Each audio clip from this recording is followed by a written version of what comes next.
Esse pode ser um dos vídeos mais importantes que eu já fiz. O que está acontecendo agora é a prova definitiva do que muita gente se recusa a enxergar. O Brasil não está sendo governado, está sendo saqueado e os responsáveis têm nome e endereço. E eu vou citar todos eles. Mas antes de falar do Banco Master, dos ministros do STF, do filho do presidente, do irmão do presidente, eu preciso que você entenda como chegamos até aqui.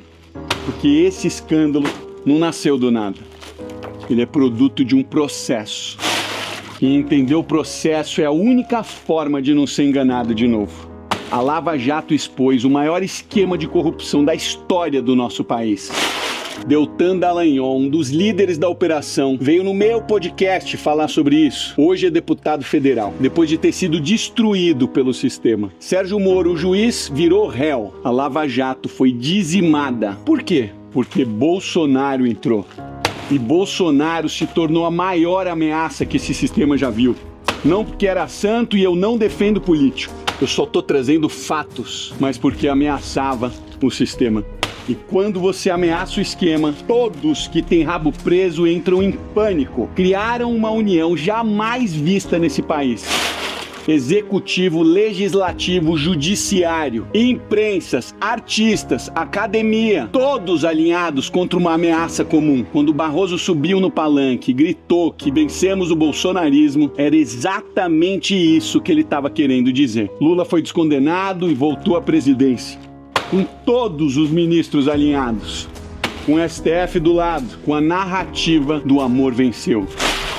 E 3 anos depois, a história se repete. Só que piorada. Agora deixa eu te contar o que está acontecendo. Daniel Vorcaro, dono do Banco Master, foi preso pela 2ª vez em 4 meses. Na primeira estava no aeroporto de Guarulhos, com jatinho particular em direção aos Emirados Árabes. Dessa vez, a Polícia Federal chegou antes do amanhecer na porta da casa dele. Quando abriram o celular, encontraram um grupo de WhatsApp chamado A Turma, uma milícia privada.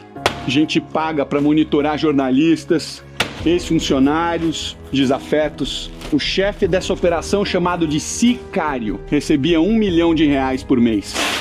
1 milhão por mês! Sobre o jornalista Lauro Jardim, do Globo, o Vorcaro mandou a seguinte mensagem: quero mandar dar um pau nele, quebrar todos os dentes, num assalto. Sobre a empregada que teria ameaçado, tem que moer essa vagabunda. Esse é o homem que jantava com ministros, que entrava no Planalto do Palácio e que tinha o número de todo mundo no celular. E no mesmo dia da prisão, o Sicário foi preso. À tarde estava desacordado na Superintendência da Polícia Federal.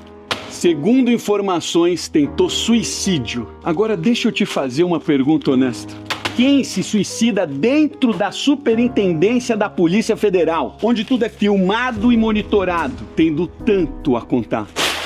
Alguém que conhece nomes, alguém que se abrisse a boca, levaria muita gente junto. Agora vem o que a mídia mainstream não tá colocando junto do jeito que precisa colocar. No celular de Vorcaro, a Polícia Federal encontrou 47 contatos ligados ao STF. O presidente do Banco Central, os presidentes da Câmara e do Senado, ministros do governo, senadores, deputados. E as mensagens mostram muito mais do que contatos. Mostram encontros, favores, combinações. Dias Toffoli e Vorcaro se encontraram ao menos 10 vezes, segundo o relatório da PF. Toffoli foi até convidado para o aniversário do banqueiro. A família de Toffoli tinha negócios num resort de luxo, cujas cotas passaram pelas mãos do cunhado de Vorcaro. Quando o caso Master chega na mão do STF, adivinha quem foi sorteado o relator? Toffoli. Como relator, ele decretou sigilo máximo, mandou lacrar as provas, tirou acesso da Polícia Federal dos materiais, sendo que ele viajou num jatinho particular com um advogado de um dos presos da operação. A Polícia Federal pediu suspeição dele. Os outros 10 ministros se uniram, disseram que Toffoli não tinha conflito de interesses, assinaram uma nota de apoio e só depois ele pediu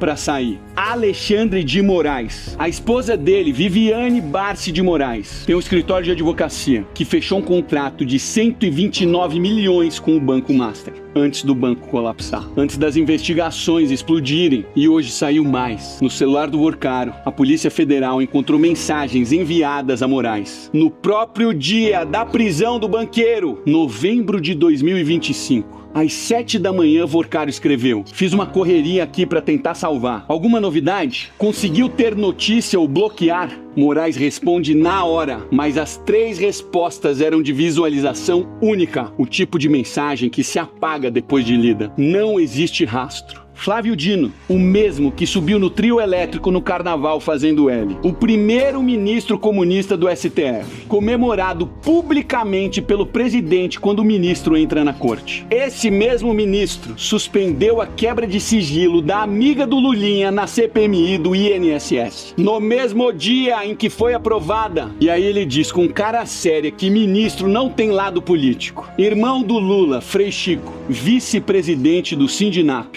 um dos sindicatos que mais desviou dinheiro do INSS. O esquema roubou mais de 6 bilhões de aposentados e pensionistas. 64% desse valor foi durante esse governo. O filho do Lula, Lulinha, aparece nas investigações do INSS com viagens pagas pelo operador do esquema, com 25 milhões de reais em movimentações suspeitas e uma mesada de 300 mil reais por mês, vindo de quem roubava aposentado. E não é a primeira vez.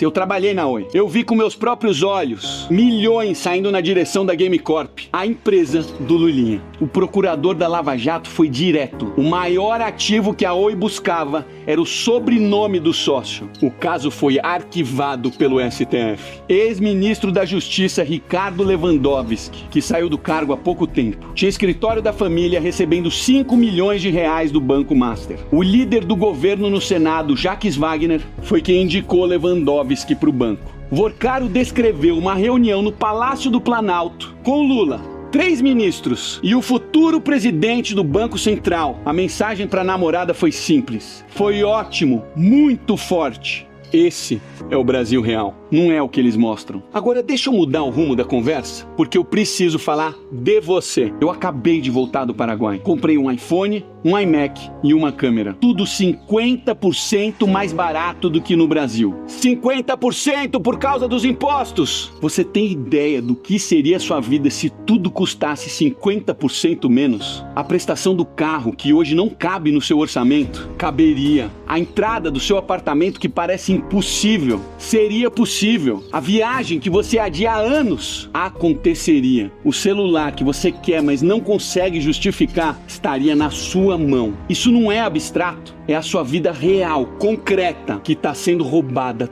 todo mês. E eles têm uma explicação pronta para isso. Chama-se justiça social. A esquerda abraça as minorias, aponta um inimigo, coloca todo mundo como vítima e vende esse sonho para justificar cada novo imposto. No governo Lula, um imposto a cada 37 dias. E esse dinheiro não volta para você. Ele vai para a máquina, vai para quem tá dentro, vai pro esquema. Enquanto isso, as empresas brasileiras sufocam. O Brasil tem uma das maiores taxas de mortalidade de empresas do mundo. Cada empresa que fecha é um emprego que some. É uma família que perde renda. É mais gente dependendo do Estado. Dependência é controle. A lógica é bem simples.